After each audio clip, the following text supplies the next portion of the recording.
Hey Dewdrops, it's time from CoraVina back again. It is Wednesday. Hope you're having a really good day today.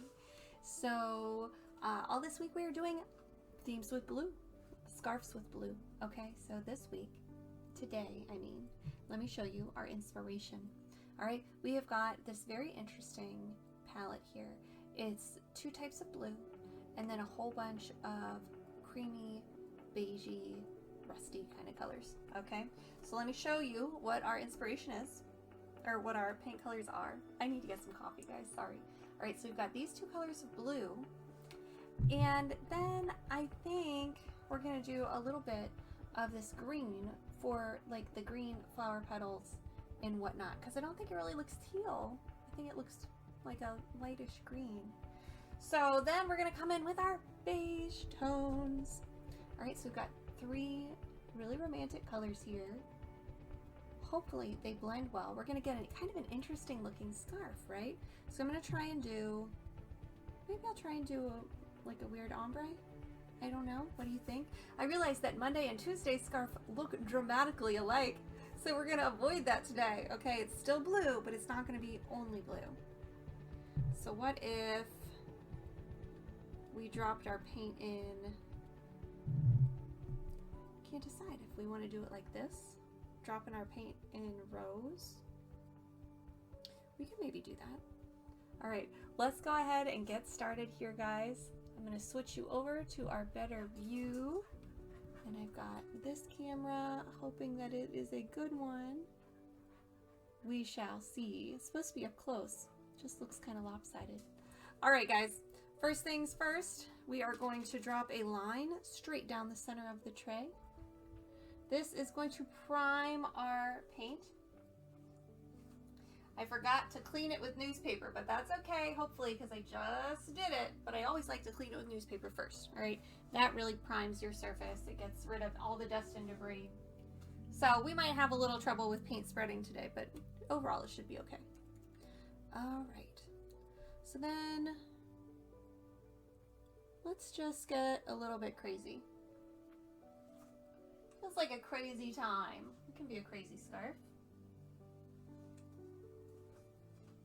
And then I'm going to take our green and drop it in rows here.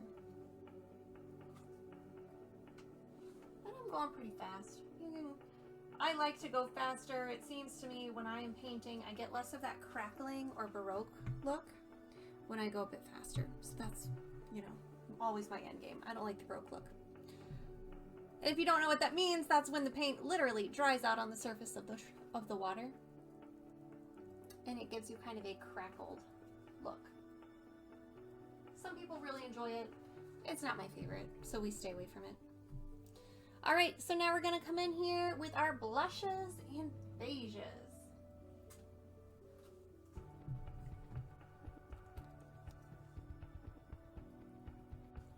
And we're just gonna keep dropping. We're gonna drop our paint until it gets nice and thick. And it looks like we've got really good paint coverage. We'll have to see how much our colors start to intensify, because that blue isn't looking as dark and dramatic as what I would hope it would. So we might have to do something about that. So welcome to anybody who is new in our water marbling group. I'm so glad that you have found us. Water marbling has been around for hundreds of years. The first time I ever saw it, I was a little girl, and I didn't see it in action until just a couple years ago, but I remember opening up the inside of a very old library book. I was inside the church library, and it was like this gross, dusty green cover on the book, and I don't know why I opened the book. But I did, and on the inside was this incredible water marbled design, and it was like browns and greens, and the colors were still a little bit ugly for my taste, but the design was beautiful. And I remember sitting there looking at it, thinking, how in the world did this artist, whoever did it, get such intricate designs, and they're all perfect, like how did they not mess this up? And so when I saw water marbling online maybe 2.5, 3 years ago, maybe coming up on 3, I was just totally entranced, and I had to learn how to do it. And it started as a science experiment in my garage where I was trying to figure out exactly how the chemistry worked, because there is a surprising amount of chemistry involved in this. And eventually I did figure it out, and it has been so much fun ever since. So I'm going to come in here with this lighter blue, maybe add some dimension to our darker blue lines.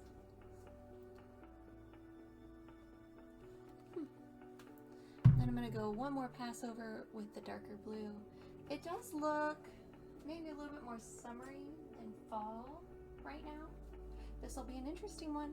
I don't have any scarves that look like this. And this is all about expanding our water marbling horizons. Okay, so let's go ahead and move some paint around and see what we end up with. Okay, first thing we are going to do is to go down and back with our favorite little comb here. Rake, comb, whatever. Okay, so we're gonna put the tool in the tray and start to gently drag, and you'll see our patterns start to shift on the surface of the water. It's not doing a whole lot right now, but water marbling is interesting because really the way we're manipulating is by intersecting lines, right? So this does a little bit of movement, but when we do the long tool, we're going to see a lot of movement. So we're just working nice and gentle, trying to be slow. Some days that's easier than others. All right, now we're going to come in with the 6-foot long tool and rake this off. We might stop at a feather pattern. I feel like that would be a good one. Kind of marry together some of the beigey tones here.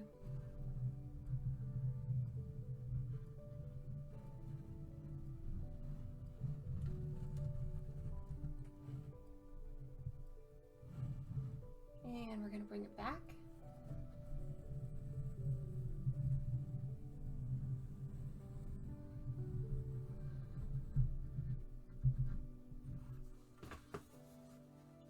All right. Very interesting. I think it kind of looks like our picture. Picture might be a little bit darker, a little bit more dramatic, but I'm interested to see what it looks like dipped. You know what I'm saying? It always looks a little bit different in the tray. Different when we pull it out. Different when it's dry. Different in the rinse bucket. This is very much a game of experimentation. All right, guys. So we've got our long silk scarf. We're going to dip it down. Think some good thoughts for me. Here we go.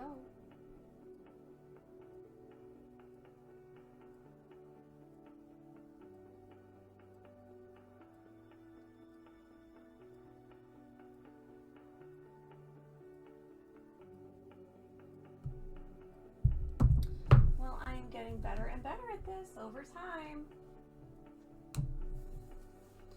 It's a little bit awkward. When we have our scarf classes, we use 2 people and it is a breeze. People get nervous about it, but it's really easy.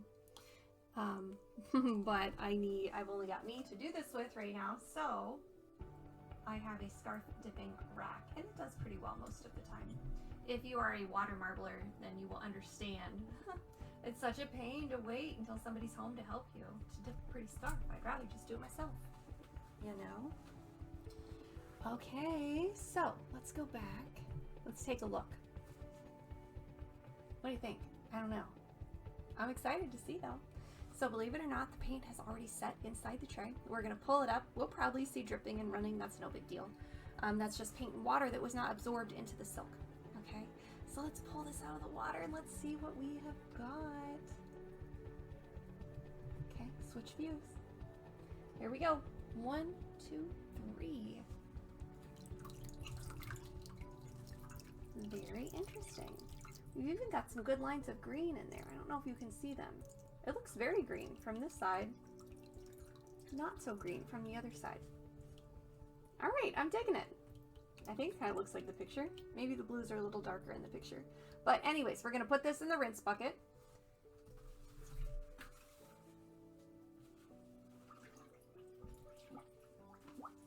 I'm excited to see this one. I'm kind of intrigued by this color and these patterns. So what happens next? Next, I let it sit and soak. We get rid of all the extra stuff that doesn't belong. Then we hang it dry and then iron it. And I'll take pictures and compare them. As a matter of fact, here are our pictures now.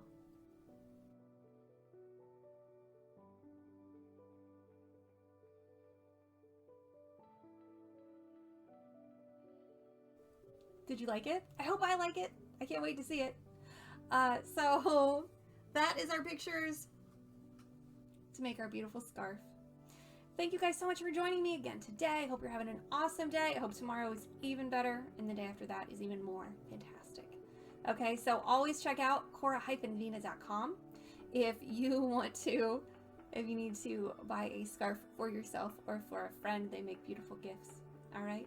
So this is Diane from CoraVina reminding you to live colorfully, and always like, comment, or share or subscribe on YouTube. Really helps me out. Thank you guys so much. Remember, live colorfully. Goodbye.